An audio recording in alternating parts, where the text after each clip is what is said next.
ìyàwó mi kọ́lé kò dẹ̀ sọ fún mi ọ̀rọ̀ yìí ó ní bó ṣe rí o but rírò ti tèmi ni pé nǹkan ayọ̀ ni nǹkan tó dẹ̀ dáa ni but nǹkan tí mo kàn rí ń bẹ̀ ni pé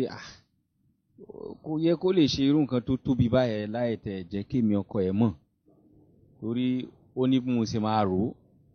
pé níbo ló ti rówó àbí bó ló ṣe lè fi irú nǹkan báyẹn nǹkan ayọ̀ báyẹn tó tóbi báyẹn láti fi pamọ́ fún èmi tí mo jẹ́ baálé èmi ọkọ ẹ̀. Well, bó ṣe jẹ́ pé ìyàwó mi náà ló jẹ́ tó bá lè explain ara ẹ̀ bóun ṣe rówó yẹn ní tí wọ́n dẹ̀ fi ṣe irú nǹkan báyẹn mo lè foríjì ká páàkì lọ sílé ẹ̀ but àṣọ ọmọkùnrin kò easy o àfi ẹni tọ́lọ́run bá kàn mí sí lọ́kàn láti lè fojú inú wò pé tọ́ bó ṣe jẹ́ pé ọlọ́run ti ṣínà through ìyàwó ẹ̀ torí kò sẹ́ni tí ọlọ́run lè ṣe kò sẹ́ni tí ọlọ́run lè lò láti fi gbé ẹlòmíì ga láti pé ìyàwó ni good and fine ọlọ́run ló pè pé òun ló máa kọ́lé fún fámìlì yẹn òun ló máa jẹ́ ìbùkún sí fámìlì yẹn so nǹkan tí mo kàn rí ń bẹ̀ ni pé tó bá ti di pé àwọn ọkùnrin míì ìgbéraga ò tẹ̀ ní jẹ́ kó sọ pé àwọn fẹ́ pé ìyàwó mi sì lè kọ́ tó mọ̀ báyà á ti di wàhálà wá ti kó páàkì kúrò lé àwọn but in the real sense tó bá lè jókòó tó lè gbọ́ ara wọn yé dáadáa wọ́n lè agree then with time I guess ọlọ́run á fún wọn ṣe but níjọ́ mi ó yẹ kọ́kùnrin yẹn jẹ́ kó mọ̀ pé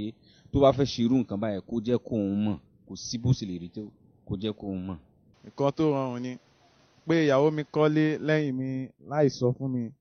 and then ló ń gbà tó wá di 31st of December ó wá ní fi ṣe ó sọ fún mi pé surprise package òun fẹ́ fi ṣe on a normal ground ó dáa kọ́ tó ṣe yẹn ó wà okay níbi tí ìfẹ́ bá wà kò sí nǹkan tí ọkọ àti ìyàwó ò lè jọ ṣe fún wọn èmi náà lè decide láti kọ́lé tàbí kí n kọ ra mọ́tò kan níta kí n ti sanwó ẹlẹ́ kí n dẹ̀ gbé sí